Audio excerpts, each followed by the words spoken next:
Eureka stud's well established. We've been a commercial farm for a lot of years. I mean, you know, I'm third generation now for being at Eureka in the family business, and you know, my grandfather started the property off in the early 30s, being bought and then processing through to being into a commercial farm in late 40s into the 50s, and then father took it over in the 60s and the 70s, and I said I was wasting his money and my time, I should come home. I'm still here. You know, you've got to have the horsemanship skills, and if you haven't got them, then you've got to be prepared to learn them and then make that as a trade. And I always say it's like an apprenticeship, this industry. You've got to start at the start, and you've got to, you know, it never changes whether you've been in the industry 10 years, 5 years, 2 minutes.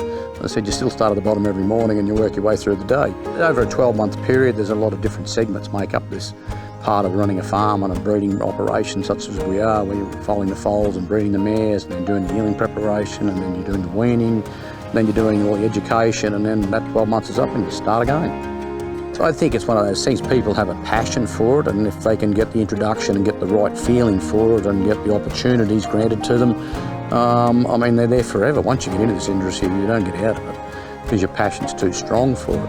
And there's a number of highlights on the way, and I suppose, you know, back in the 80s, we just now won the AJC Oaks, and she was by Sammy Palatins, and Sammy Palatins was a purchase we bought out of Italy. I was fortunate enough, I flew to England and flew home with him on the plane, and then now we're Spirit of Boom, and you know, he's an exception. We stick to our families here at Eureka. We buy a family and we stick to it. It might take us 3 generations to get the result, or the good result, but it does happen. And Spirit of Boom is probably the classic example of that, you know. And to get that horse to be able to race, you know, it was a $90,000 purchase at Cutis. He went on then to win 9 races. He was 17 times stakes placed across Australia, generated $2.4 million in prize money. You know, the shareholders of that horse then invested back into him as a stallion proposition. And at the moment, with, you know, the stock, his stock is so successful, and so and they're giving stock, they're a lovely stock to deal with, intelligent animals. You know, that probably grants you more satisfaction, is that, you know, you educate those horses and they go on to be good race horses. And yeah, look, we're riding the wave, and hopefully we can have it for a bit longer yet. Yeah, it's a very big industry, and obviously it spans across the world, and it's 2 hemispheres, so obviously you can travel around the world and still do both seasons. So a lot of seasonal stuff where people either do a breeding season in Northern Hemisphere, which could be Japan, could be America, could be England, could be Ireland, could be France. Then they can come into Australia or New Zealand or South America to do a season. I went overseas and I went to England and just went around the world travelling, working with horses. So there's a lot of travel that can be happened if you want to go that way. It's a lifestyle, I suppose, more than a career, because it's a very demanding job, but you do get to work with, you know, the most beautiful animals in the world, and there's so much reward when you get to watch a horse you foaled, you raised, you took it to sale, you sold it, and it goes to the races, and it could be a good horse or it could just win a race, but to see, you saw where that horse started and to where it is now, and some, you know, might be a good brood mare when it retires, could be a stallion when it retires, could be a good eventer. Still very rewarding, and you know, it's just a great lifestyle to live. I've always had horses, grew up with horses. Dad broke in and trained just general horses.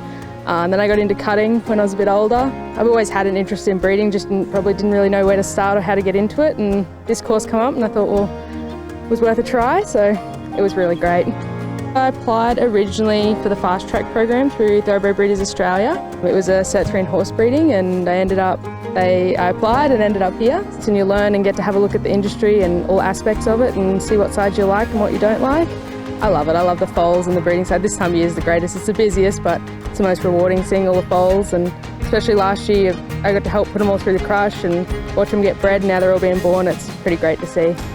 I think if you've got a passion for horses and even an interest in the industry, it's just something that's great to get into. You get to work with them every day and you get to do something you love every day, and I think that's something great. It's a Certificate 3 Ag that I do through Rural Training Australia. I do Fridays and weekends and extra work on the holidays that I can pick up.